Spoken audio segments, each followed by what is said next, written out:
Well, when you hear about the gifts, one of the gifts is the gift of intuition, and that's the one that's my predominant gift. Second to that is the gift of vision for me. So I'm an intuitive visionary, and I get ideas or thoughts, and then often it will be followed by a picture for how it can work or what the solution would be in a situation. And I remember going to a lecture one time, and the guy said, well, it's okay if you see auras and things, but if you hear stuff, you're in big trouble. They might lock you up. Well, maybe I just shouldn't tell anybody I hear stuff. And to give you some examples of how that works for me, sometimes I hear it audibly. I remember one time I was at work, and I was the manager, and pretty much if somebody had a complaint or a customer they couldn't deal with, I got them. So I was in the back room taking a break and heard a specific person, this gal that worked for me, call my name.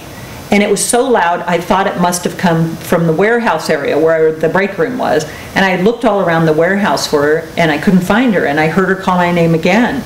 And looked around some more and didn't find her, and finally walked out on the floor and asked a couple of people if they knew where she was. And they said, yeah, she's up the cash register. And I got up there, and I said, you know, I heard you call my name. Where were you? And she said, well, I've been at the register all the time, but I had this horrible customer. This man was really upset because I asked for his ID and wanted to, you know, make sure that he was the right person signing the check, which is something she was required to do. And so I kept thinking, Esther, come out here, help me with this guy. So I heard her call me. I just didn't know where it was coming from. I wasn't real familiar with how my gift worked. And it was soon after that that I went to a lecture. And there's a lot of little ways. The gift of intuition works a lot with clairaudience, or the still small voice within.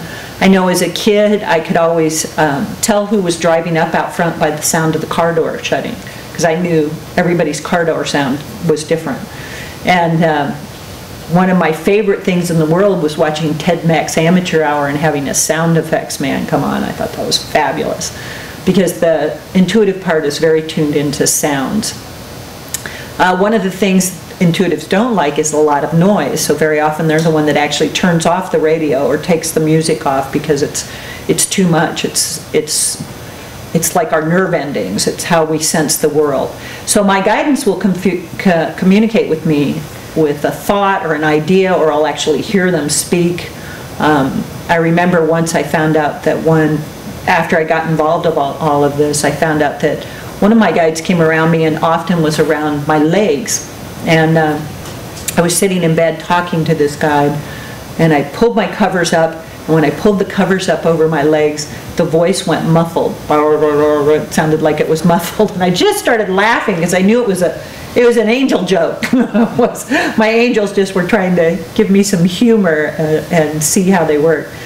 So on a daily basis, in everything I do, the most important thing for me is to understand things, to hear it. When I was in school, if I heard a lecture, I didn't understand why everybody didn't get an A on the lecture. They heard the guy say the stuff, you know, and then found out later that many people aren't audio oriented, and that's maybe their last gift.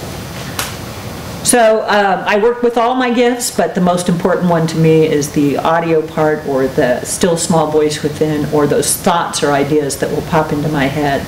And the way I see the world is based on how I understand it, or those thoughts that I have. It's important for me to be in a very positive environment, because if I'm around people that are thinking negative thoughts, I'll start thinking those thoughts very easily, and I have to be aware of that and sort of police my thoughts. If I catch myself doing that, think of something positive to counteract it.